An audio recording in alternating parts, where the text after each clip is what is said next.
que aquí vamos a entender un poco más la lógica y algunas de sus utilidades, sobre todo que en este tipo de modelos, a diferencia de lo que hemos visto, nos va a permitir incluir más variables de análisis. Por ejemplo, yo estoy claro que ANOVA se puede hacer 1, 2 factores, bueno, 3, 4, tantos factores sea, pero quizás el ANOVA pierde un poco de potencia mientras más factores existan. Y fíjense que, por ejemplo, para sacar las relaciones en un factor y con una variable dependiente, también hay limitaciones en términos de los tamaños. Esa es una de las grandes, digamos, limitaciones que tenemos nosotros en el módulo 2. Podemos entender casos, pero con un manejo de variables pequeñas. Este tercer módulo, si bien tiene mucha consecución y mucha similitud con las lógicas de lo que hemos visto en el módulo 2, específicamente sobre los modelos generales, esta familia nos va a permitir incorporar nuevas variables. Ahora, para poder incorporar estas variables, vamos a ver que estamos netamente trabajando de aquí en adelante con puras variables métricas. Si ustedes se recuerdan, en el módulo 2 nosotros trabajábamos con factores que vendrían siendo segregación, o sea, variables clasificación, variables categóricas. Veníamos trabajando igualmente con la test student con variables categóricas. En análisis factorial, ¿ok? No necesariamente tienes que cumplir la condición de que los factores todos tienen que ser más de 3. También puede haber factores de 3 y 2, pero la idea de la ANOVA factorial es que te permitía incorporar varias variables categóricas para entender el dinamismo de una variable dependiente que era de naturaleza métrica. Lo que vamos a ver de aquí en adelante son los modelos lineales, ¿ok? Como correlación lineal múltiple y regresión lineal múltiple que nos van a permitir manejar un conjunto amplio de variables. ¿Cuál es mi objetivo aquí? El objetivo y la lógica que he venido manejando en este curso es acentuando que nosotros siempre tenemos que buscar causas y efectos. La ciencia se compone de explicar, ¿ok? El problema es que no todas las herramientas dan permisibilidad de relaciones causales y nosotros no hemos visto y no vamos a ver ningún tipo de herramienta que nos permita hablar de causalidad. Pero lo que sí tenemos es la herramienta para al menos que cuando dos o tres variables de diferentes maneras tengan algún tipo de relación o de independencia, plantear las posibilidades de una relación causal. Por ejemplo, si yo estoy comiendo mucho y en el tiempo yo aumento de peso, yo puedo decir que mi peso está correlacionado a que estoy comiendo mucho. Ahí viene la gran pregunta. Entonces, tu peso, lo que estás comiendo te está causando el peso. Bueno, esto es muy peculiar y hay que tener mucho cuidado porque aunque dos cosas estén relacionadas fielmente, todavía hablar de causalidad es muy anticipado. Entonces, nosotros lo que hemos desarrollado en este el segundo módulo y lo que vamos a desarrollar en este tercer módulo son criterios que en algunos casos los vamos a colocar como modelos explicativos, pero lo que están sugiriendo es que hay amplias posibilidades de que sean agentes causales, ¿ok? ¿Por qué tengo que acentuar esto? Porque en los diseños de investigación, ya en la vida real, vamos a decirlo así, quien sabe de estas cosas no les va a permitir o no les va a creer si ustedes hablan de causa-efecto con las herramientas que aquí están desarrollando. Pero repito, no quiere decir que no sea el principio hipotético para, con herramientas mucho más potencias, tomar decisiones de tipo causalidad. O sea, por ejemplo, si yo tengo una evidencia de que a medida que como más estoy aumentando de peso, no puedo hablar de un causa-efecto, pero al menos puedo tomar una decisión de que voy a dejar de comer más para ver si mi peso disminuye porque al menos hay una relación entre ambos. Bueno, pero eso es estúpido, ¿eso no es causa-efecto? No, en realidad, repito, esto es un problema estadístico y de diseño de investigación. Pues se puede hablar de un tipo de relación al punto de explicar elementos causales, pero aún así hay herramientas propias, circunstancias propias y diseños de investigaciones estadísticas que son más permisibles al ajuste causal. Dicho esto, a mí me gustaría igualmente hacer un gran repaso de todo lo que hemos visto en este curso, ¿ok? No lo voy a hacer con una lámina, lo voy a hacer hablando, ¿ok? En este curso, que nos quedan solamente dos temas, que es la correlación lineal simple y múltiple y la regresión múltiple, que la regresión múltiple, lo dije en la última encuentro, es el plato principal de todo este curso o esta materia que estamos viendo, porque es la herramienta con más potencialidad analítica y con más cuido de que sea potencialmente válido. Así que obviamente va a ser lo más completo, que lo más completo no quiere decir, o sea, va a ser lo más completo, lo que no quiere decir que sea complicado. Lo que hemos visto en el primer módulo se basó principalmente en los instrumentos y en el cuidado de los errores a la hora de observar. Es decir, todo lo que nosotros hicimos en el módulo 1 constató básicamente de poder calcular las consistencias internas de un instrumento para que de una u otra manera garantizar de que el instrumento, hipotéticamente, en diferentes aplicaciones, estaría alrededor de un valor central. Es decir, que un instrumento sea consistente. También aprendimos en ese módulo que nosotros podemos manejar de una u otra manera alguna exploración de los coeficientes, en este caso del alfa de Cronbach, a partir de nuestro instrumento para tomar decisiones para que el instrumento sea cada vez o tenga más posibilidad de ser consistente. Igualmente en el primer módulo vimos análisis de validez. Y lo que dijimos en el análisis de validez es que una cosa es que el instrumento sea consecuente, consistente, y otra cosa muy distinta es que el instrumento sea válido. Y nosotros utilizamos en este caso una técnica estadística que se llama validez de constructo, que básicamente lo que trata es de agrupar un conjunto de indicadores o de ítems o de reactivos a partir de una composición teórica previa. Y obviamente, si el mundo empírico se agrupa o más o menos se agrupa a partir de los modelos teóricos, nosotros tenemos evidencia de validez. Ya con ese primer módulo, nosotros trabajamos algo muy importante y es todo lo concerniente a los errores de observación. Siempre les digo a ustedes, y les cuento la anécdota, que tú puedes ser el mejor médico del mundo, pero si llevas un termómetro que está malo para medir la temperatura, no te va a servir de absolutamente nada, porque nadie quiere ver los resultados por más análisis correlacional perfecto que tú hagas de un instrumento que no es válido o no sea consistente. Cuando entramos en el segundo módulo, aclaramos una cosa muy importante. Nosotros estamos ahora en el mundo de la estadística, en lo que se llama estadística inferencial. ¿Por qué estamos en estadística inferencial? Porque se supone que estamos trabajando con una población y a través de una muestra tomada conciencia, hacia un diseño apropiado para garantizar la inferencia, que cosa que nosotros no hemos visto aquí, porque eso se llevaría mucho tiempo, nosotros poder tratar de trabajar y de tomar decisiones ante un contraste de hipótesis estadísticos con determinados márgenes de confiabilidad. ¿Ok? Por eso es que estamos trabajando en la estadística inferencial.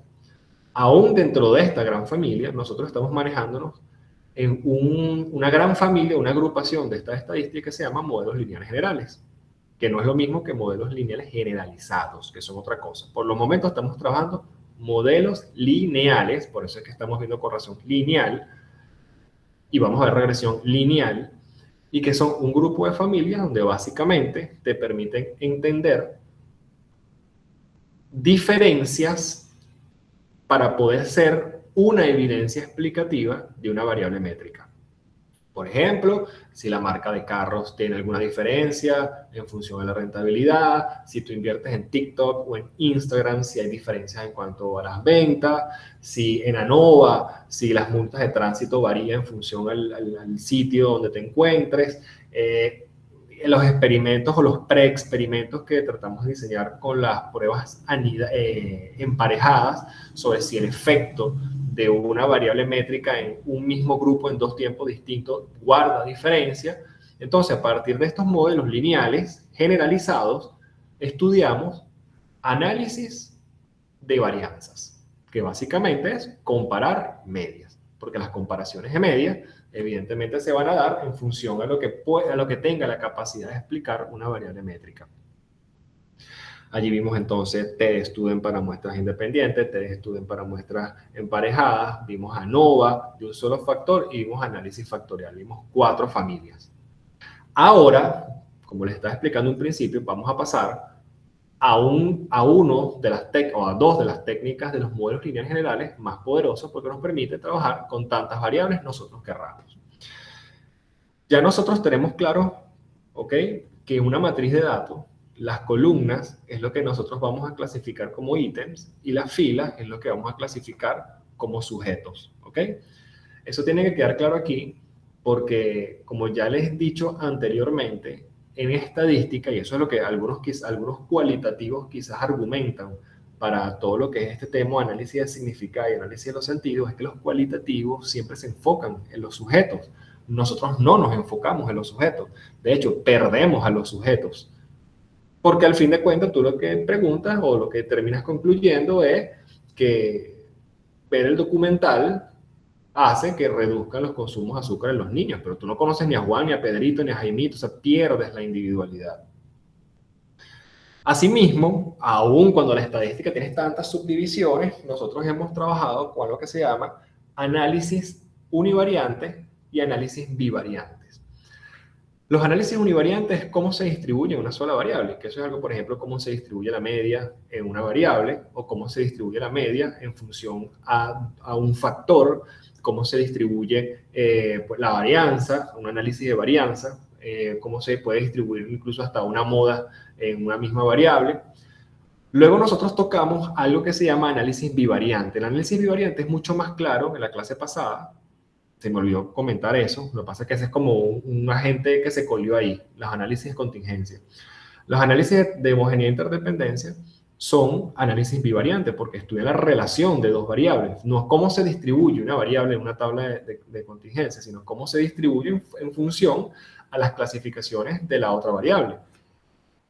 Y finalmente tenemos lo que se llaman los análisis multivariantes.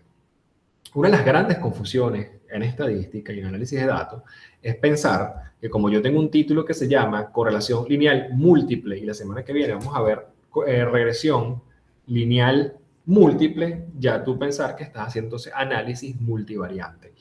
En realidad, no. Nosotros lo que vamos a hacer en correlación múltiple y regresión múltiple es hacer análisis bivariante.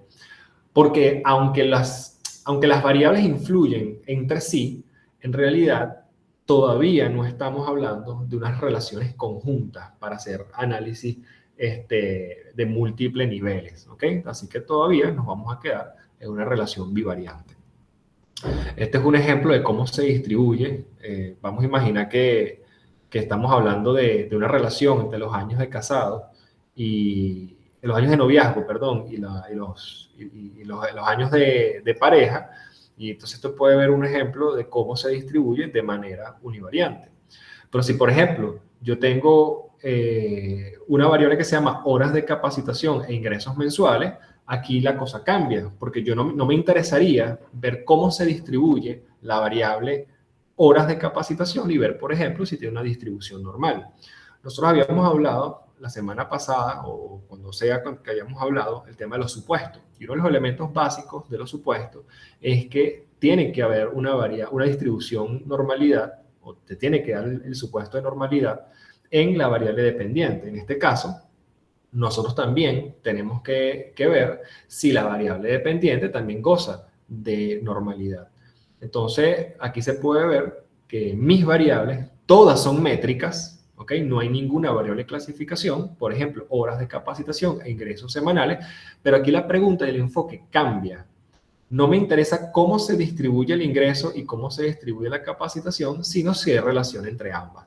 Bueno, pero eso es lo mismo que la tabla de contingencia lo que vimos la semana pasada. La tabla de contingencia que vimos la semana pasada se evaluaba a través de la hipótesis nula de que dos variables eran independientes. Entonces, básicamente es lo mismo. Bueno, no es, o sea, tiene la misma lógica porque lo que tú estás tratando de ver aquí si dos variables están relacionadas. Aquí no hablamos tanto de dependencia, o sea, ni homogeneidad en las distribuciones, ni de dependencia. Aquí lo que hablamos es sencillamente de relación o asociación. En modelos lineales generales, puntualmente en correlación y en regresión, hablamos de asociación o relación, no tanto de dependencia. Aunque seguramente ustedes vayan a ver muchos escritos por allí que hablen de causalidad y de dependencia.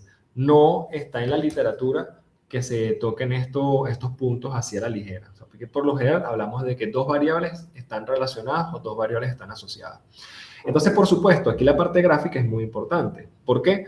Porque aquí tenemos el famoso gráfico de dispersión que básicamente lo que te está colocando es la unión de dos vectores para ver en conjunto qué tan lineal se comportan en un gráfico para ver si existe asociación o no. Ahora, el método de la correlación lineal básicamente lo que se esfuerza en dos puntos importantes. Ojo, esto ya lo vimos nosotros, ¿no? O sea, lo que pasa es que yo lo expliqué muy rapidito.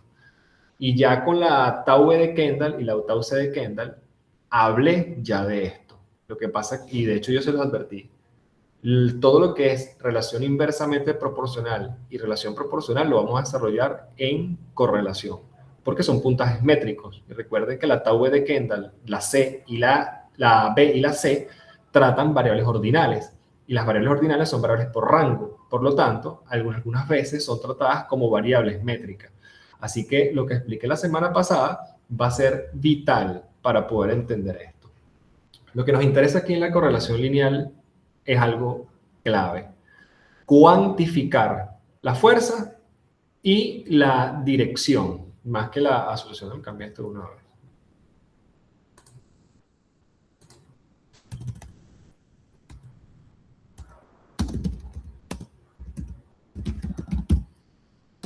¿Ok? Es la fuerza y la dirección entre dos variables.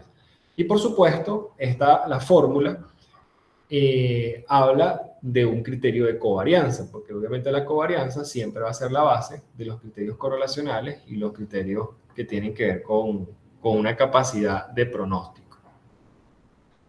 El punto clave aquí es que los coeficientes de correlación varían del -1 al +1. Y fíjense que se lee básicamente igual que la tau C de Kendall y la tau V de Kendall. Si nosotros estábamos hablando anteriormente de algunos coeficientes que varían de 0 al 1, al considerar la recta real la parte negativa, es lógico entonces que exista una variación del -1 al 1. Lo que quiere decir entonces que las direcciones empiezan a tratarse como proporcionales cuando están en el lado positivo e inversamente proporcionales cuando están en el lado negativo. ¿Cómo es una relación inversa? Es decir, ¿cómo es una relación que está en el plano de lo negativo? Más o menos se esquematiza en esta gráfica. Mientras más horas de televisión ves, menos calificaciones sacas. Es decir, es una relación inversa. Mientras una variable va en una dirección, la otra de manera proporcional va en la dirección inversa. Mientras más televisión yo vea, menos calificaciones tengo.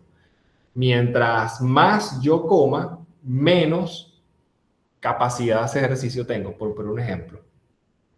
Entonces, estas relaciones se dicen que son perfectas si está en -1. Y esto empieza a ser interesante para nosotros a partir de -6. Es decir, -6, -7, -8. O sea, -0.6, -0.7, -0.8, -0.9, -1. Empieza a ser interesante para nosotros. Pero la única diferencia es que a mí me están diciendo es que en principio necesitamos conocer, o nuestra meta es la fuerza, es decir, qué tan correlacionadas están, y la dirección, si es inversamente proporcional o proporcional. Al contrario, ya cuando estamos en la parte positiva de la recta, obviamente estamos hablando de relaciones proporcionales. ¿Qué quiere decir una relación proporcional? Que en la medida que una variable va en una dirección, la otra va proporcionalmente en la misma dirección. Por ejemplo, mientras más yo tenga consumo de arroz, más peso voy a tener. Es decir, las dos están en la misma dirección, pero las dos tienen de manera proporcional el mismo comportamiento. Lo que nos permite entender es que existe una correlación proporcional de manera, bueno, positiva. Ya al decir proporcional, estoy diciendo que está positiva. Pero lo que yo no sé es cuál es la cuantificación de esa fuerza. ¿Ok? Si ustedes recuerdan la clase pasada, el famoso Phi y de Kramer, era la única manera de yo poder ver la fuerza asociativa de las tablas de contingencia.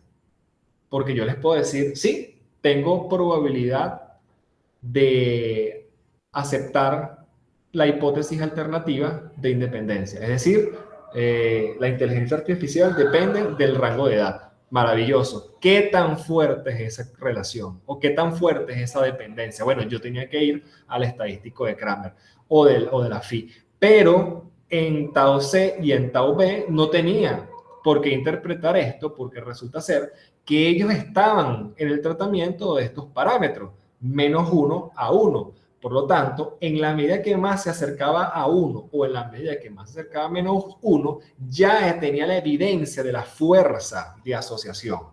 Eso es como si yo les preguntara a ustedes qué tan confiable es un instrumento. Bueno, si tú te acercas a 1 es muy confiable, si te acercas a 0.9 es confiable, si 0.8 es confiable, 0.7 medianamente confiable. Es decir, es una escala métrica para yo poder tomar una decisión en cuanto a la fuerza. La única diferencia que estamos teniendo en la correlación es que al ser variables métricas estamos trabajando sobre la recta negativa y la recta positiva. Repito, es la misma lógica que la Tau C y la Tau B de Kendall, con la única diferencia, repito, que uno lo trabajamos con tablas de contingencia, variables ordinales, y en este caso estamos trabajando con variables métricas. Ahora, ¿qué sucede cuando en un gráfico los puntos, es decir, que los puntos donde yo uno las abscisas y las ordenadas tienen una forma circular? Ahí nosotros lo decimos gráficamente que no hay relación. Entonces, yo pudiese decir gráficamente, imaginemos que este es el 0, aquí está la parte positiva.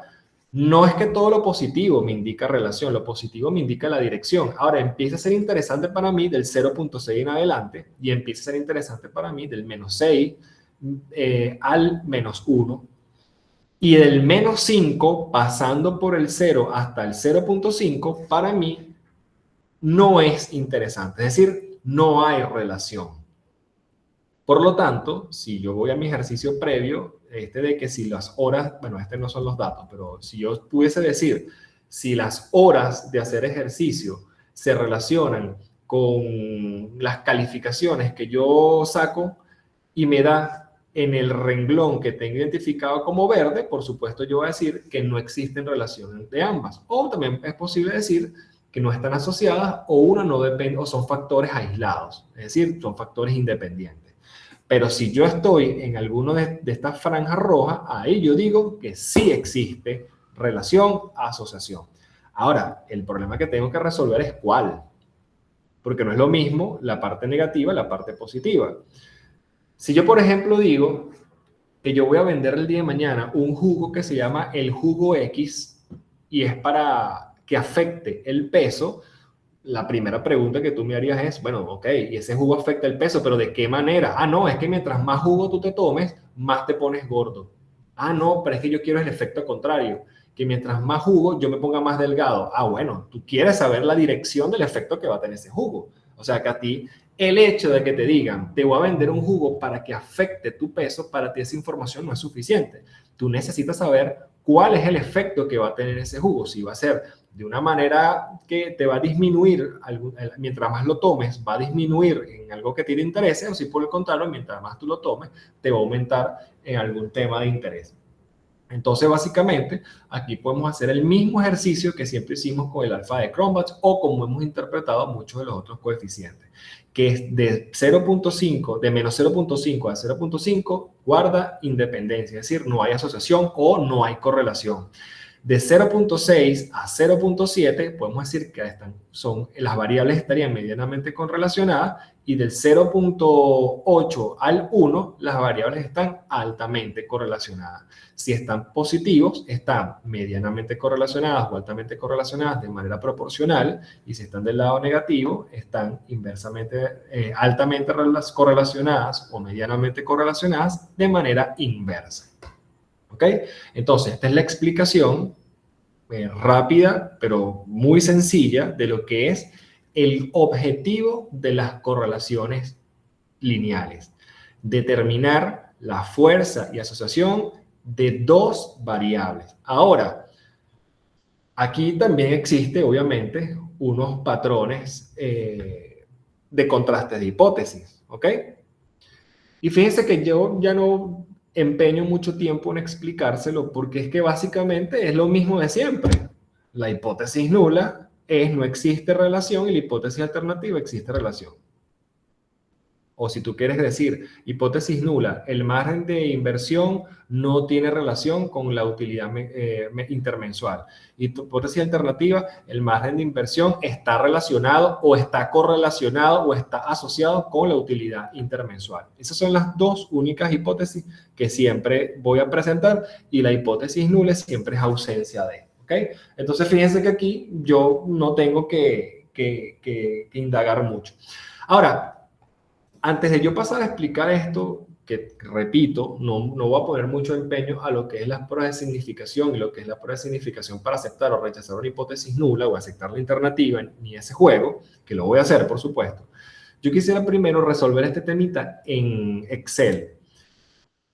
Para que ustedes vean, bueno, primero, porque la diferencia de resolverlo en Excel, a diferencia de resolverlo en SPSS, es que las pruebas de Excel, lo único que te va a dar evidencia es, al menos con el análisis de datos, es la relación entre dos datos globales. Es decir, no va a poder hacer inferencia, mientras que el SPSS, por inercia, te va a hacer inferencia. Es decir, prácticamente con SPSS vamos a tener ciertas garantías de que estas relaciones no sean por criterios de azar, sino que sean por una verdadera significación de probabilidad de que dos variables estén relacionadas. ¿Cómo se hace en Excel? Eso se hace de una manera sencilla, repito, después lo vamos a hacer en SPSS. La utilidad intermensual y el margen de inversión. No mandé los antes. Se me olvidó mandarle esto. Vale, ustedes sí harán estas prácticas. Siempre he tenido esa duda. Igual se los voy a mandar. UCB, análisis de datos.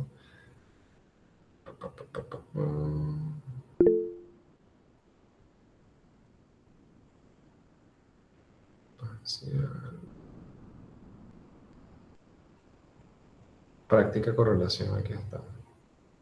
Pero tengo dos prácticas. No, aquí les envié, chico, el grupo, la base de datos en SPSS. Que la base de datos en SPSS es la más importante. Esto solamente lo voy a utilizar para ilustrarles la mente a ustedes, pero no es importante esto que estoy presentando. Esto es como para empezar de poquito. Y aquí les voy a mandar la presentación. Bueno, después se las mando, no la necesitan ahorita. Entonces, si usted no tiene SPS en algún momento y quiere hacer una correlación simple, va a ser así. Se va a ir a datos, va a hacer análisis de datos, ¿verdad? Y va a colocar correlación, coeficiente de correlación. El coeficiente de correlación es el coeficiente de Pearson, y le está diciendo rango de entrada. Entonces tú dices, pero ¿cómo que rango de entrada si tú me dijiste que eran dos variables? Bueno, lo que pasa es que Excel, al tú sombrear dos columnas, entiende que son dos variables. Tú puedes sombrear 1000 columnas y él entiende que son 1000 variables. Le doy a aceptar y básicamente, fíjense que Excel me está diciendo el coeficiente. ¿Ok? El coeficiente es 0.98. Ahora, si les pregunto a ustedes, ¿el margen de inversión y la utilidad intermensual están relacionadas o no están relacionadas? ¿Qué contestarían ustedes?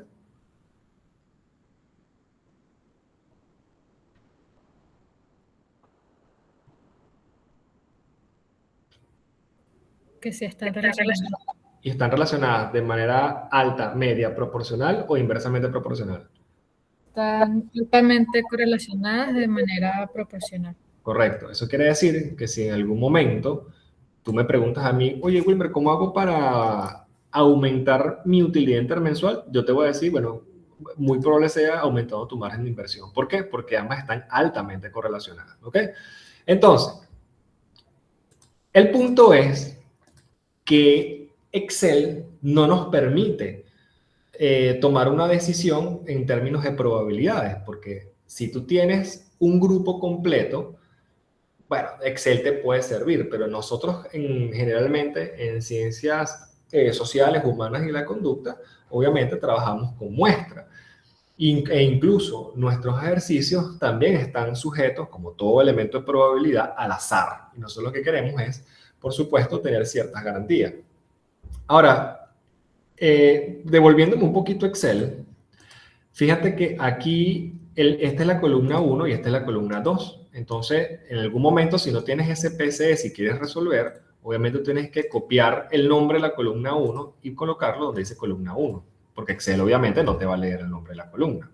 O por lo menos el Excel que yo tengo. Quizás ahora con tanta tecnología así. Y por supuesto, margen de utilidad como columna 2. Porque obviamente él te está haciendo la comparación. Entonces, esto se lee de la siguiente manera. Y esto es muy importante, repito, porque esto ya lo vimos, quizás no con la precisión que lo estamos viendo ahora, pero estoy seguro que ustedes ya tienen como una idea. Lo voy a colocar aquí. Entonces, nosotros habíamos dicho la vez pasada que esto es lo que se llama una tabla simétrica, que básicamente va a haber una diagonal donde el margen de inversión con el margen de inversión va a valer 1, evidentemente, porque es la misma variable. La utilidad intermensual y la utilidad intermensual va a valer 1, obviamente porque es la misma variable. Y si tengo 1000 variables, va a haber una columna así, tiqui, tiqui, tiqui, tiqui, tiqui, tiqui. Lo que yo tengo que prestar atención es la intersección entre la variable 1 y la variable 2, es decir, el margen de inversión y el margen de utilidad, que en este caso es 0.8. Y allí es donde voy a sacar la reflexión. SPSS lo presenta idéntico a esto, idéntico, con la única diferencia que me presenta las casillas observadas y las probabilidades asociadas. Entonces, ya cuando estoy metido en este momento, ahí yo digo, pero ahora sí, si lo hago en SPSS, sí puedo tomar una decisión. Ahora la pregunta está, ¿cuál es el nivel de significación de esta correlación? Y chicos, esto tampoco es muy complicado. Mientras más cercano esté el 1, las probabilidades, por supuesto, son mínimas. Es decir, si tú me dices, Wilmer, ¿qué probabilidades haya de que la prueba de significación de este sea no significativa? Imposible. ¿Por qué? Porque es que mientras más correlación exista, es decir, mientras nuestro coeficiente de Pearson esté más cercano a -1 a 1, obviamente los márgenes de significación van a ser mínimos. La probabilidad de error va a ser mínima. Entonces, por lo general, las pruebas de significación siempre se ven cuando esto oscila alrededor de 0.6, 0.7. ¿Ok? Entonces, no me voy a explayar mucho en esto porque creo que está claro con lo que nosotros hemos visto. Ahora, yo lo que le quiero dar a ustedes, y voy a seguir en Excel, lo pueden hacer también en SPSS, pero quiero que lo hagan en Excel porque necesito que entiendan esta lógica. Es que de una u otra manera, nosotros tenemos múltiples variables, ¿ok? Uno de los errores, o digamos, yo no diría errores, golpes que la gente se da, es cuando tú tienes un grupo de variables, pero no tienes idea de cuál es tu variable de interés. Por ejemplo, si yo les pregunto a ustedes, ¿qué me importa a mí? ¿El margen de inversión o la utilidad intermensual? Cualquiera puede decir, no sé, no tengo clara cuál te importa a ti. Bueno, en este caso la lógica me dice que la utilidad, porque si yo soy un empresario o estoy en una empresa, yo lo que me interesa es más la utilidad y yo te quiero preguntar a ti es, ¿qué me puede ayudar a mí a aumentar mis utilidades? Igualmente yo lo haría en este caso. Imaginamos que mi variable de interés sean las calificaciones. Entonces, vamos a imaginar que yo te presento un cuadro que diga horas dedicadas al gimnasio, calificaciones, horas dedicadas a la lectura y horas dedicadas a los videojuegos. Pero yo no te doy más nada. Yo no te doy orientación, ni te doy nada. Sino te digo, mira, ahí hay 4 variables y con sus valores. Hazme un análisis. El gran error que cometemos es de al no tener al menos ni una ubicación o una direccionalidad práctica, pero eso en investigación sociológica lo es la teoría, y yo no sé cuál es mi variable de interés. Entonces yo lo que voy a hacer es correlacionar horas dedicadas al gimnasio con calificaciones, calificaciones con horas dedicadas a la lectura, las horas dedicadas a la lectura a las horas de gimnasio, horas de videojuegos con el gimnasio, horas de videojuegos con calificaciones, horas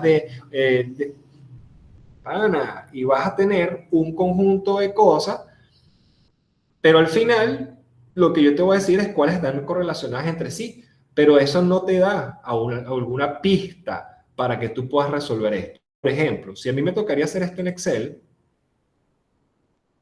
por ejemplo, yo hago lo mismo, me voy a datos, me voy a análisis de datos, me voy a coeficiente de correlación y agarro todo esto. Él me va a entender que la columna 1 es y le doy a aceptar. Voy a tener una tabla como esta. Entonces, ¿pero qué es una tabla como esta? Es todos contra todos. Fíjense. Claro, esto es porque es 4 variables. Tengo 1, 2, 3, 4, 5, 6 resultados. Es decir, es un todos contra todos. Pero la gran pregunta es, ¿yo voy a reportar un todos contra todos? Para decir, este está correlacionado, este está correlacionado, este con esto sí está correlacionado, este con lo otro sí está correlacionado. No tiene sentido. Claro, con 4 variables esto es fácil, pero si yo te pongo 50 variables, ¿qué me vas a hacer? ¿Vas a hacer una tabla de 50 por 50 y me vas a llenar 5 páginas para ver cuáles están en correlación y cuáles no? No tiene sentido. Entonces, el pensamiento sociológico, el pensamiento investigativo, y es la plataforma de la ciencia, es que siempre tenemos que generar o siempre tenemos que pretender una explicación causal. Y obviamente no hay causalidades sin identificar una variable dependiente. Entonces, si en la TDStudent teníamos una variable dependiente, que era la variable métrica, aquí todas son métricas. Por lo tanto, entonces, ¿cómo yo identifico la variable dependiente? Bueno, por alguna noción práctica o alguna noción teórica. Dame un ejemplo de una noción teórica. Bueno, obviamente aquí está un poco a la vista. Me interesa es las calificaciones y el tema del rendimiento académico está inmerso en muchas cosas, ¿no? La relación, hay mucha evidencia del rendimiento académico con las horas de lectura, la cuestión del videojuego, con la salud física. Pero si tú quieres un ejemplo práctico, sencillo, digo, mira muchacho, oye, vale, me estoy poniendo gordo. ¿Qué es lo que pasará? No, Wilmer, ¿estás comiendo mucho? Sí, bueno, ahí está. Ahora la pregunta es, ¿cuál es la variable dependiente y cuál es la variable independiente? Si las dos son métricas.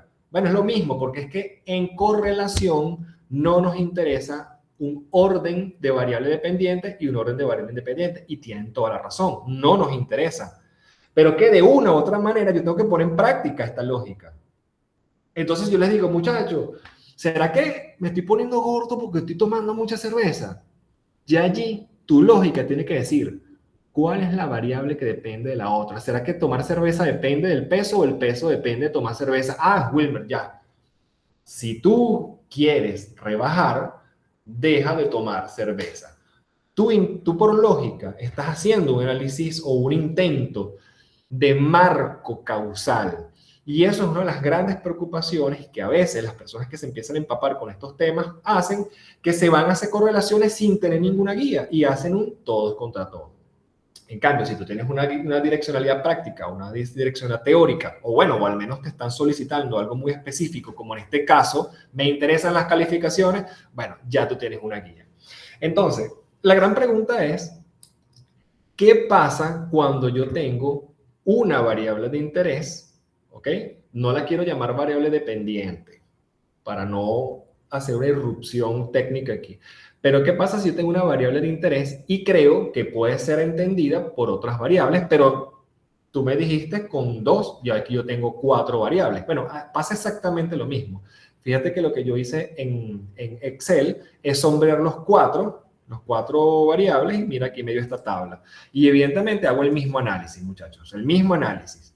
Pero el problema, y una de las cosas que a mí me preocupa, es cómo yo poder ordenar esto. Y nosotros podemos ordenar algo que se llama un flujograma correlacional. Un flujograma correlacional no te va a salir en un libro de estadística, ni lo inventó alguien. Es un elemento lógico. O sea, es un elemento lógico que te permite a ti ordenar la lógica investigativa, no la lógica técnica. Porque la lógica técnica de correlación es si dos variables están relacionadas o asociadas. En ningún momento la correlación ha hablado ¿cómo se llama? De que el flujo ni la cosa. Pero yo puedo establecer un flujograma direccional, es decir, yo puedo colocar las calificaciones y su relación con las horas del gimnasio, las calificaciones con las horas de lectura y las calificaciones con las horas de videojuegos. Wilmer, ¿y por qué yo no coloco una flechita aquí que mida la correlación de horas de gimnasio y horas de lectura? Bueno, o sea, si tú le encuentras algún asidero teórico a esa relación, hazlo. Pero si no es tu objetivo, no lo hagas. ¿Ok? Entonces, esto es algo que me permite a mí ordenar hacia una lógica de relación causal. Entonces yo digo, bueno, mis calificaciones, ¿cuál es la relación con todas ellas? Pero la gran pregunta, y de hecho yo lo aclaré al principio de esta clase, es que si las correlaciones múltiples, ojo, para definir una correlación simple es con dos variables. Esto es una correlación simple. Correlación múltiple cuando tienes más de tres variables. Tres o más de tres, perdón. Esa es la diferencia de simple y múltiple. De hecho, a veces la gente ni siquiera habla de simple y múltiple, sino habla de correlación lineal. Aquí, perdón, no es una prueba multivariante, sino multivariable. ¿Qué quiere decir? Que yo voy a hacer un análisis de múltiples variables, pero de dos en dos. O sea, no es multivariante, es multivariable. Multivariante es cuando las variables generan influencia todas entre sí. Multivariable es cuando incorporo algún tipo de modelo teórico, variables, para entender su relación, en este caso lineal, con otra de interés. ¿De acuerdo? Pero tenemos un problema. Yo con Excel, yo lo que les puedo dar es la respuesta, pero yo no les puedo dar un nivel crítico. O sea, me refiero, el nivel crítico lo puedo establecer, pero yo no puedo tomar una decisión de contraste de hipótesis con Excel, o por lo menos no lo sé hacer yo. No sé si ya Excel lo inventó y es que yo estoy desactualizado, pero al menos yo, el Excel que tengo, que no sé de qué año es, pero tampoco, no es del 2025, no lo tiene. Pero, repito, no importa porque nos vamos a ir a SPSS. Pero esta es la lógica que yo quiero que ustedes entiendan. Cada relación bivariante tiene que tener un respectivo coeficiente de Pearson, definir el nivel de significación, el nivel crítico que siempre va a ser de 0.05, cuál es el nivel de significación arrojado por la prueba y definir si acepto o rechazo la hipótesis nula. ¿Por qué yo no explico esto y por qué no me extiendo en esto? Porque sencillamente eso lo hemos visto en más de 5 oportunidades. 4 en los modelos básicos de modelos lineales generales y sobre la prueba de contingencia. Ahora bien, al final yo puedo tener un resultado como este. Vamos a imaginar que vamos a obviar la parte de los contrastes de hipótesis. Eso lo vamos a hacer para el ejercicio que viene. Pero al final, yo de esta tablita de Excel, fíjense, de la columna 2, que la columna 2 era calificaciones y las horas dedicadas al gimnasio, tengo menos 0.3. Y trasladé este menos 0.3 para este modelo. Y así hice con lo otro. A mí por los momentos, sin hablar de probabilidades, lo que quisiera es que me dijeran cómo interpretan ustedes este modelo estadístico. Si yo fuese su jefe, o sea, el director de una escuela o qué sé yo, y le dijera, coño muchacho, quiero que mis alumnos mejoren las calificaciones. Y los puse a hacer horas de gimnasio, y los puse a leer, y los puse a jugar videojuegos. ¿Qué explican? ¿O qué hipotéticamente pueden explicar las calificaciones?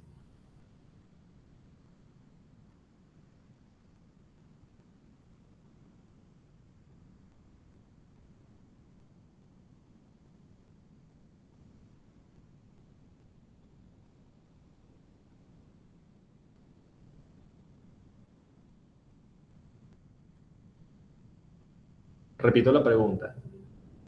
¿Cuáles son las relaciones entre las calificaciones y las hipotéticas variables de posible causalidad?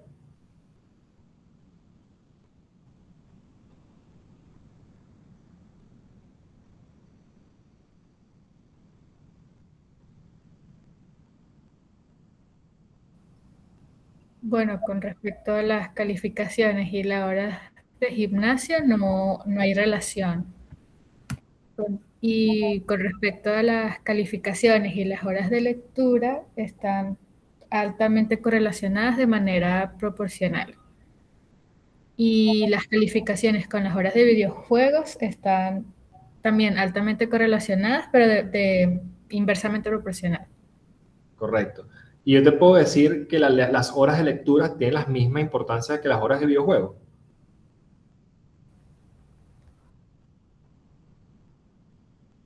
Bueno, si se está tratando de mejorar las calificaciones, no, porque las horas de lectura tendrían como más importancia. Bueno, ese es un razonamiento interesante, pero esto es algo muy típico que también genera confusión, porque yo diría que ambas son igual de importantes. ¿Por qué? Porque si tú quieres mejorar las calificaciones, tú implementas más horas de lectura, pero resulta de que los videojuegos tienen un comportamiento inversamente proporcional, es decir, que la presencia de las horas de videojuego resta calificaciones. Es como, por ejemplo, si yo digo, bueno, muchachos, yo quiero tener una salud chévere, ¿qué hago? Bueno, Wilmer, haz mucho ejercicio porque hacer ejercicio está correlacionado con tener una buena salud. Ah, eso yo voy a hacer ejercicio, pero eso hacer que también fumo como una chimenea. Y se ha determinado que hay una relación entre fumar y tener estado de salud, pero de una manera inversa. Mientras más yo fumo, más me deterioro. Entonces la pregunta es, ¿qué es más importante, hacer ejercicio o dejar de fumar? No, es que si ambos están igualmente correlacionados, ambos son igual de importantes. Porque si bien uno te aumenta tu estado, el cigarro te la mata.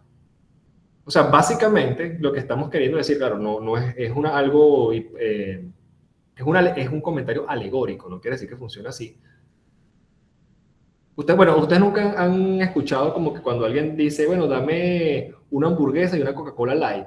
Decir, bueno, pero no entiendo para qué te quieres cuidar si al mismo tiempo te estás destruyendo. O sea, anulas la dieta, vamos a decirlo así. Entonces, si yo pongo a los niños a jugar, mientras más lean, más aumentan las calificaciones. Pero si también los pongo a hacer horas videojuegos, mientras más videojuegos jueguen, menos calificaciones van a tener. Entonces, al final, si los pongo a leer y a jugar videojuegos, yo puedo decir que los anulo. En cambio, si yo los pongo a hacer gimnasio, no importa, porque tener horas de gimnasio y calificaciones no tiene ninguna relación. Yo los puedo poner a hacer, matarlos, a hacer de ejercicio, o no ponerlos a hacer ejercicio y no va a tener ninguna variación con respecto a las calificaciones. Entonces, esto es un punto importante porque a veces las relaciones inversamente proporcionales pensamos que son inocuas, inofensivas, pero al contrario, tienen el mismo potencial que las positivas, porque te restan la condición causal a la que estás entendiendo o a la que quieres explicar. ¿De acuerdo con eso? Explicación.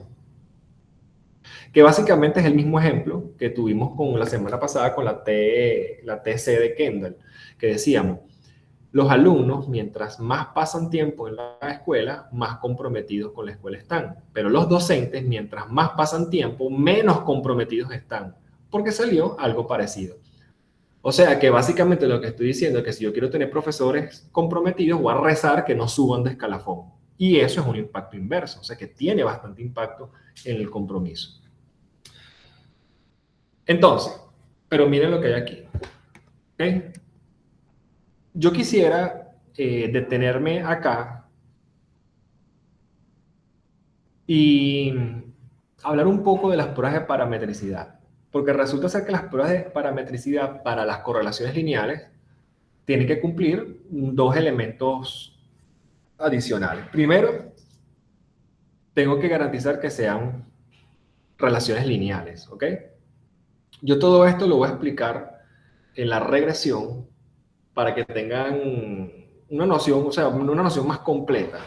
O sea, normalmente cuando este tipo de ejercicios se hacen en, en las regresiones, normalmente las correlaciones no se revisan supuestos, pero sin embargo se deberían revisar supuestos. Pero donde es más común revisar, ser estrictos con los supuestos, mejor dicho, es en las regresiones lineales, porque en las regresiones lineales sí hablamos de dependencia. ¿Ok? Sí, formalmente hablamos de dependencia. Pero me gustaría introducirlo. Una relación lineal se ve, por supuesto, por un gráfico de dispersión, las linealidades, que es lo que hablábamos anteriormente. Pero hay una cosa importante, que los errores de las mediciones, es decir, los errores de los residuos de cada variable independiente, deben ser independientes. Pero si yo no tengo una correlación variables dependientes, ¿cómo me estás pidiendo es? Por eso les digo, no puedo explicarlo acá, porque más pertinente es hablarlo en regresión. Homoscedasticidad, que los errores tengan varianza constante, es decir, igualdad de varianza, eso ya lo saben ustedes, y la normalidad, que los residuos se distribuyen de manera normal. ¿Okay? ¿Qué es lo que hacemos nosotros en las regresiones? Y nos vamos a ir a SPSS. Bueno, metirámonos primero a la presentación, creo que tengo el ejercicio. Vamos a resolver, bueno, vamos a hacer a leer un poco una práctica y después vamos a hablar de este coeficiente Rode-Spearman. O bueno, se los puedo adelantar de uno, igual ya ustedes ya están manejando mucho las pruebas de parametricidad y aparte es uno solo. El coeficiente Rode-Spearman es la alternativa del coeficiente lineal de Pearson. Ya, eso es todo lo que les tengo que decir. No, pero explícame cómo se interpreta exactamente igual que el coeficiente de Pearson. O sea, todo lo que les he venido explicando. Si, por ejemplo, yo le hubiese puesto este problema y le digo, por cierto, se tiene pruebas de que no cumplen los supuestos de parametricidad, usted hace el mismo ejercicio. Porque la Rode-Spearman se lee, se interpreta igual que la correlación de Pearson. Y de hecho, es tan así que básicamente la TW de Kendall y la de Spearman se pueden utilizar como las mismas alternativas. Wilmer, mentira, porque tú dijiste que la TW de Kendall eran para variables ordinales, la de Spearman para variables métricas. Claro, pero acuérdate que al final las ordinales se tratan como numéricas. Por eso es que la tau de Kendall y la tau C de Kendall se leen en el rango de la recta real de la parte negativa. ¿Ok? Ambas se pueden utilizar como alternativa y yo puedo utilizar entonces de Spearman para las tablas de contingencias ordinales. Bueno, ahí no te lo aconsejo. ¿Ok? Entonces yo no voy a explayarme mucho aquí porque lo que más les preocupa a ustedes es dónde ubicar esa de Spearman y es lo más fácil de hacer. Ahora, si tú puedes abrir tu tabla de SPSS, sería maravilloso que hicieras esta práctica, obviamente. Entonces decimos así: analizar los elementos asociados al perfil de personas con buena remuneración salarial en la empresa X mediante un reporte de variables hipotéticamente relacionadas, estatus social, nivel económico del padre, calificaciones en computación y programación, infracciones legales cometidas, calificaciones en educación física, calificaciones en creatividad, calificaciones en habilidades interpersonales, cursos complementarios. O sea, fíjate lo que yo te estoy diciendo que se tenga que hacer acá, ¿no? Que se tiene que hacer. Lo primero que yo haría es un flujograma correlacional. Yo lo único que te voy a pedir es algo. ¿Qué variable yo tendría que colocar acá? O sea, sustituirla por calificaciones a partir del enunciado de este ejercicio. O sea, prácticamente lo que te estoy diciendo es cuál es la variable que vamos a entender o la variable que vamos a explicar.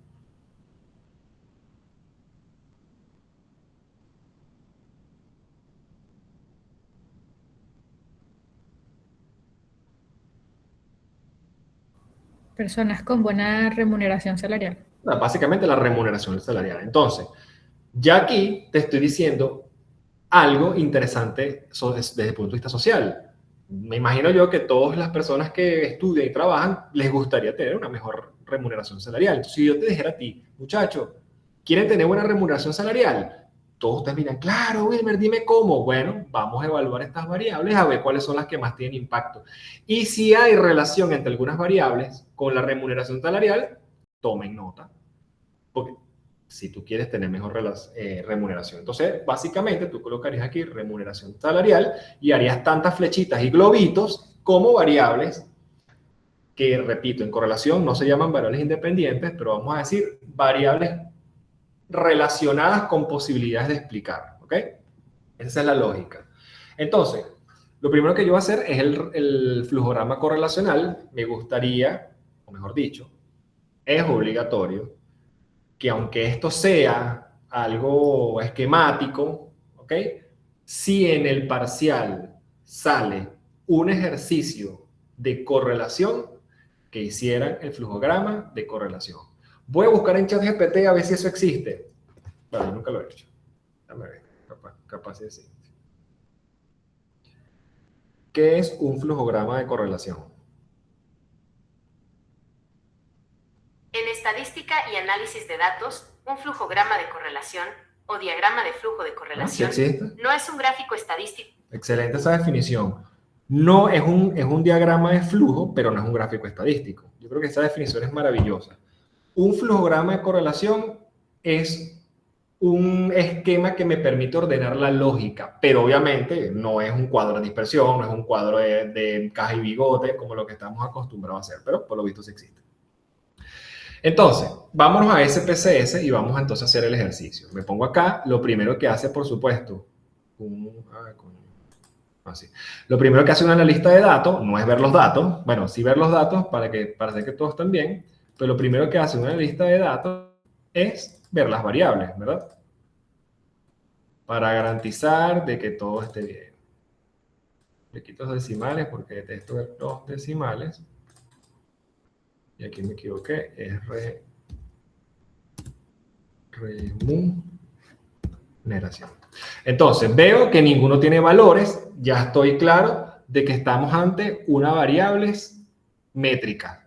No, pero es que aquí dice nominal, estatus social, la cambiamos, ordinal, nivel académico del padre, ordinal, número de cursos complementarios, no, escala, notas en habilidades, escala. Número de infracciones legales, escala, nivel académico y estatus social. Bueno, de todas formas, si me equivoqué aquí colocando algo, no va a influir en el análisis, pero obviamente, si yo guardo esta base de datos y se las muestro a ustedes mal, obviamente no es la idea. Entonces, me voy a analizar y me voy a lo que se llama correlacional. Fíjense que aquí están los modelos lineales generales, la comparación de medias, perdón, los modelos lineales generales, que es con que hicimos el ANOVA, los modelos lineales generalizados, que son las ecuaciones para estimar, modelos mixtos, que son ya con otro tipo de, alguna cosa que se llama los estados de anidados, y las correlaciones. Y la semana que viene vamos a ver las regresiones. Entonces, ¿qué hacemos? ¿Bivariadas? Claro, porque es que al fin de cuentas, lo que me interesa son relaciones bivariantes. En la remuneración salarial con la variable número 1, la remuneración salarial con la variable número 2 y así sucesivamente. Entonces me van a decir aquí, bueno, mete entonces las variables a correlacionar. Epa, Wilber, y si se supone que tú estás diciendo que este es un flujograma correlacional y hay una variable que me interesa, ¿por qué entonces aquí el SPSS no me muestra, como hacíamos en ANOVA, la variable dependiente y las variables independientes? Repito, porque ANOVA no tiene una dirección causal. Aquí ANOVA va a ser, correlación va a ser un todos contra todos. Entonces, por lo tanto, yo me voy a meter aquí y voy a meter todas mis variables. ¿Ok? Y las voy a meter. Fíjense que todas se van a matar con todas. Pero obviamente yo, como soy inteligente, no voy a leer el todos contra todos. Pero fíjense aquí. Mira, en este SPSS me dan el tau V de Kendall. Lo bueno de esto es que me está dando Pearson, el tau V de Kendall, ya lo vimos la semana pasada, y la correlación de Spearman, el rho de Spearman.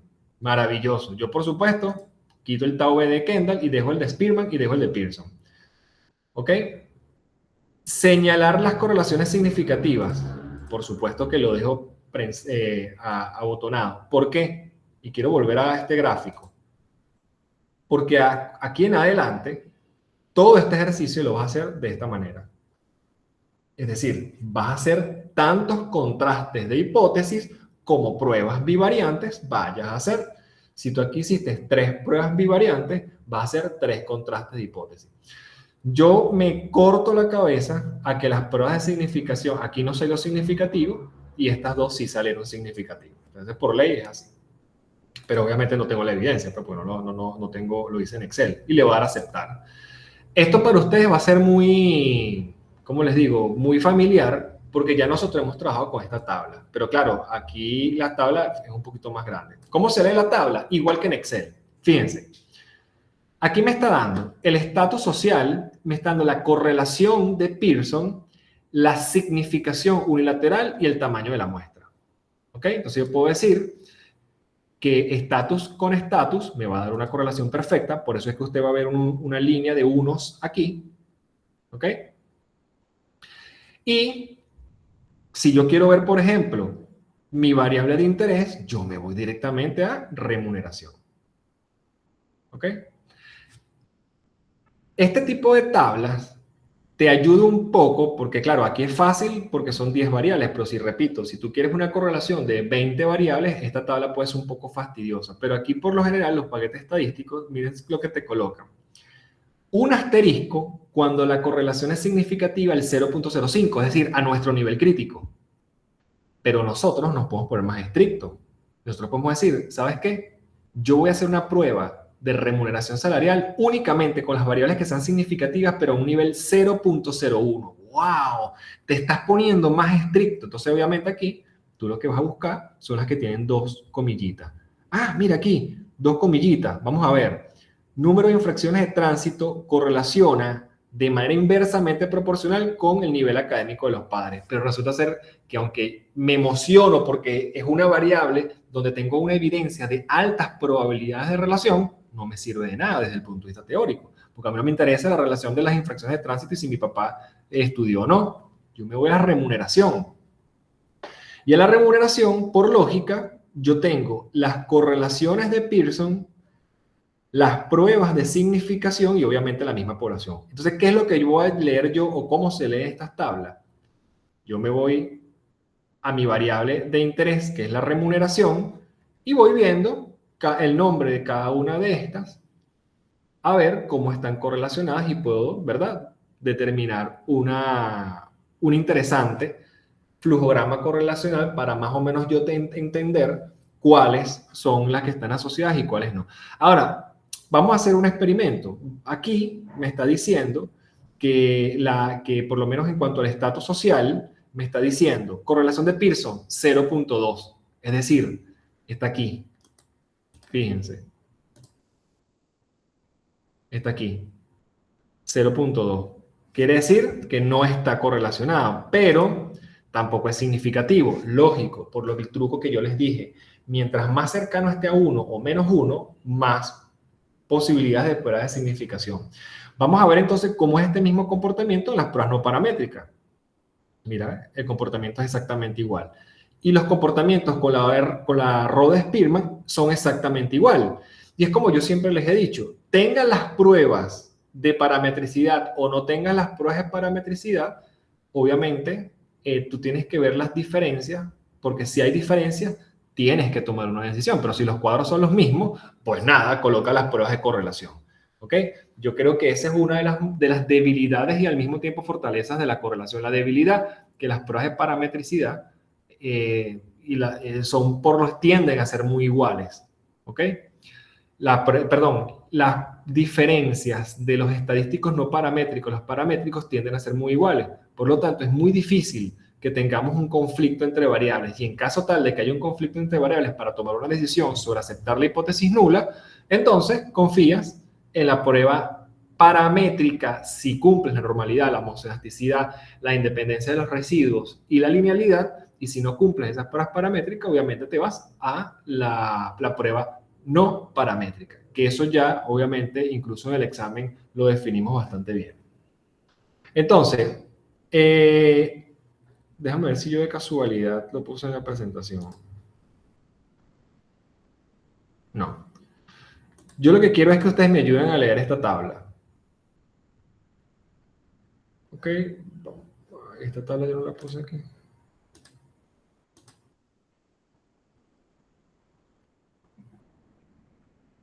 Ok, aquí está es la tabla, pero no el ejercicio. Bueno, yo les voy diciendo el nombre y ustedes me van a decir si están correlacionadas o no. ¿La remuneración salarial está relacionada con el estatus social?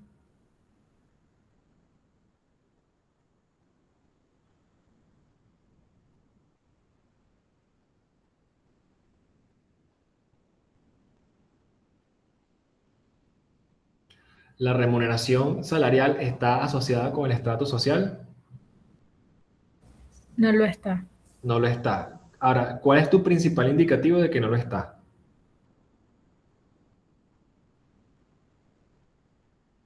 Que el coeficiente de Pearson está en 0,2. Perfecto. De todas formas, eso es muy buena interpretación, pero en realidad nosotros tomamos la prueba de significación. ¿Ok? Porque es como la rutina. Entonces, para acompañar a nuestra compañera, yo diría así. La remuneración en función al estrato social, acepto hipótesis nula. ¿Por qué? Porque no es significativo. El nivel académico de los padres y la remuneración salarial, ¿acepto o rechazo hipótesis nula?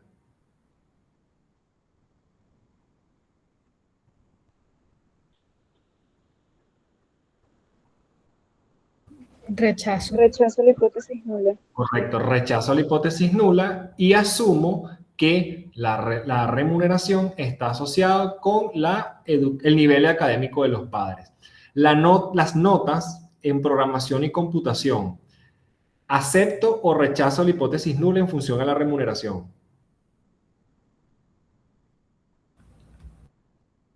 La acepto. Acepto. Ahora, una pregunta, voy a retroceder aquí.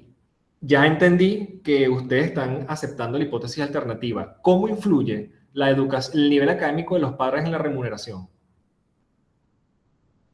Mientras más nivel académico o mientras menos nivel, no sé, ¿cómo sería la interpretación?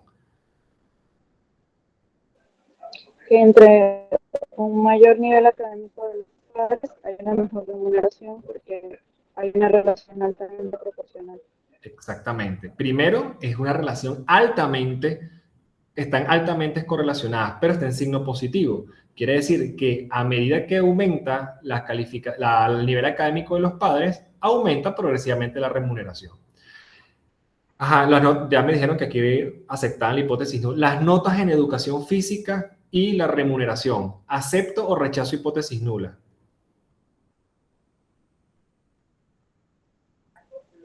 Acepto la hipótesis nula. Acepto hipótesis nula. Número de infracciones legales con la remuneración. ¿Acepto o rechazo hipótesis nula? Esta que está aquí. Rechazo. Correcto. ¿Por qué rechazo la hipótesis nula? No porque está cercano a uno aquí, sino porque es significativa. Y como les dije anteriormente, mientras más significativo, menor probabilidad de error haya, es porque obviamente el coeficiente es alto. Ahora la gran pregunta mía es, ¿cuál es la relación o cómo es la relación entre el número de infracciones legales y la remuneración salarial? Hay una alta correlación entre las dos variables, pero es una correlación inversamente proporcional. A mayor cantidad de infracciones cometidas, hay menor remuneración. Correcto. Las notas en creatividad con la remuneración. ¿Acepto o rechazo hipótesis nula? Rechazo hipótesis nula. Rechazo hipótesis nula. ¿Y cómo es la relación entre las notas de creatividad y la remuneración salarial? Altamente correlacionadas proporcionalmente. Es decir, que mientras... Que a mayor notas en cuanto a creatividad, también hay una mayor remuneración. Perfecto. Y bueno, no quiero... al final, las notas en habilidades personales, acepto hipótesis nula y número de cursos complementarios. ¿Acepto o rechazo hipótesis nula? Rechazo hipótesis nula. Perfecto. Y prácticamente esta es perfecta. O sea, 1. En ciencias sociales nunca sucede un 1, pero sí sucede la probabilidad. Exacto. Entonces, ahora la gran pregunta que yo hago es, si yo el día de mañana te contrato a ti o voy hacia ti y tu sapiencia porque necesito ganar más dinero, ¿cuáles son las recomendaciones que tú me darías? De las que te acuerdes, obviamente. Evaluar el nivel académico de los padres, Ajá. las notas en la creatividad, revisar las infracciones ilegales de las personas que estoy contratando y el número de cursos complementarios que hizo esta persona para poder contratarla, ¿no? Creo que sería entonces, si tú fueses un director de recursos humanos, yo te digo, mira, pana, ¿sabes qué? Mis papás no, perdón. Las notas en educación física. Yo saqué muy buena nota. No, mira, perdona, pero es que tengo evidencia de que una cosa no tiene que ver con la otra. Pero de creatividad sí. Y repito, que para ustedes 0,94 y 0,96. Bueno, ¿qué es más importante? ¿Las notas de creatividad o el número de infracciones legales? Sé que la diferencia aquí es mínima, pero vamos a asumir que son iguales. ¿Hay una que es más importante que la otra o las dos son igual de importantes? Para explicar o para tratar de entender, perdón, la remuneración? Ambas son importantes. Ok. Porque básicamente lo que quiere decir es que si las notas, las notas en creatividad me aumentan mi salario, los números de infracciones me disminuyen. Bueno, pero es que eso no tiene importancia. No, sí tiene importancia. Porque si tú contratas, si yo quiero ganar más dinero, obviamente no quiero el efecto inverso, que se me reduzca. Así que tener infracciones legales es muy importante para tener un buen salario. Pero es que eso no tiene sentido. ¿Cómo vas a decir que conocer las infracciones legales de una persona es muy importante para definir su salario si me dices que es una relación inversa? Claro, porque se lo puede restar. ¿Ok? Chicos, y básicamente esta es la lógica. Y bueno, y podemos hacer el mismo ejercicio, pero con la Rode Spearman, y fíjense que básicamente es igual. Aquí, miren esta diferencia. Aquí era, creo que era 66 y aquí es 94. Algo así era. Pero, a ver, 94 y 96. Y aquí, 96 y 99. Bueno, hay diferencia, pero la decisión de aceptar o rechazar la hipótesis nula es exactamente la misma, ¿de acuerdo? O sea, si en algún momento llega a haber una contradicción, ahí habría que tomar la decisión en función de las pruebas de parametricidad que todavía no hemos visto. ¿Dudas con esto hoy? Aquí cerramos la clase. Fíjense que fue algo amena, o sea, no fue tan pesada, porque ya estas cosas ya las hemos visto. Ya con la relación de los modelos lineales, ya tenemos la practicidad de poder tomar decisiones en función a la hipótesis nula y a partir de las relaciones en las tablas de contingencias con el tau de Kendall y el tau Z, ya podemos tomar decisiones en cuanto a la proporcionalidad o la inversamente proporcionalidad. Y repito, ojo, el flujograma no es que lo inventé yo, el flujograma lo he visto en muchos, sobre todo en el campo de la psicología, para ordenar un poco estas relaciones. Esto no quiere decir que haya casualidad, pero sí nos permite ordenar y sobre todo ilustrar, ¿ok? Estos elementos. María Gabriela lanzó una manito abajo. Ah, lo hiciste a propósito. ¿Dudas? Ninguna. Profe, hasta ahora ninguno. ¿Perdón?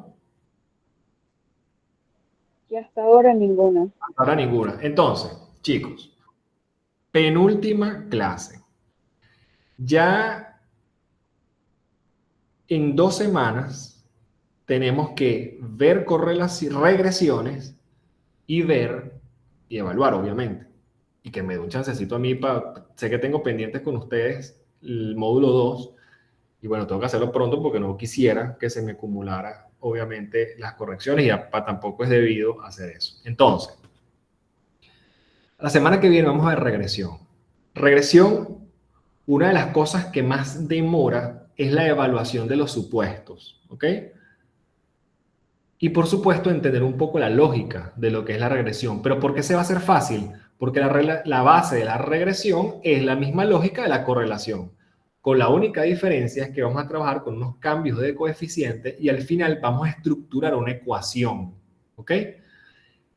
Lo bueno de esta ecuación es que básicamente es como un flujograma, pero en ecuación.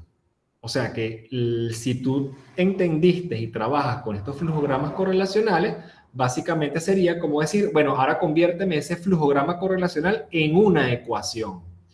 Y al final, lo que interesa aquí es la generalidad de una ecuación para ver qué tanto explica las variables independientes un comportamiento de una variable dependiente. Para hacer este ejercicio, muchachos, yo necesito 2 cosas. La primera, obviamente, que se preste atención a este encuentro. Lo segundo es que leamos algunos ejemplos de esto, porque lo que vamos a ver la semana que viene, que son las regresiones, es lo que más se utiliza en ciencias sociales y en sociología, sobre todo cuando aplicas estadística y estás en el mundo de los modelos lineales generales. Lo que les quiero decir con esto es que si bien hay muchas tesis o artículos importantes con correlaciones, con ANOVA y todo lo demás, me gustaría que leyeran artículos de regresiones lineales múltiples. Yo les voy a presentar uno sencillo y uno un poco más complejo. Claro, cuando veamos esto, uno dice, bueno, pero es que no entiendo nada. Claro, la idea es que puedas hacer una lectura para que comprendas el problema que estás solucionando. Y luego yo poder presentarte la parte técnica. Porque a mí me parece que si no entiendes muy bien para qué sirve o qué solventa la regresión en sociología, obviamente se te va a hacer un poco más descontextualizado. ¿Ok? Entonces me interesan dos cosas. Que leas los artículos, que leas el paper que yo te voy a enviar sobre la herramienta, que leas, obviamente, la presentación y que podamos en una clase, si no la podemos ver en una clase, tenemos que picarla en dos, pero la idea es que la veamos, aunque sea una sola clase para que quede grabada, si nos demoremos un poquito más. Y finalmente, que puedas desarrollar tu propio modelo. ¿Ok? Y esa va a ser la culminación de este curso para poder evaluar tabla de contingencia, esto que vimos hoy y el plato fuerte, que va a ser la regresión. ¿De acuerdo? Bueno, chicos, nos vemos la semana que viene. Voy a tratar de hacer lo imposible por este fin de semana máximo. Ya tengan ustedes las calificaciones del módulo 2 y nos vemos el próximo miércoles a darle con todo en la última clase y a echar las últimas ganas, que aquí es donde tiene que haber más lectura y practicar con el SPSS y todo eso. Cuídense mucho, muchachos. Nos vemos la semana que viene. Chao, profe.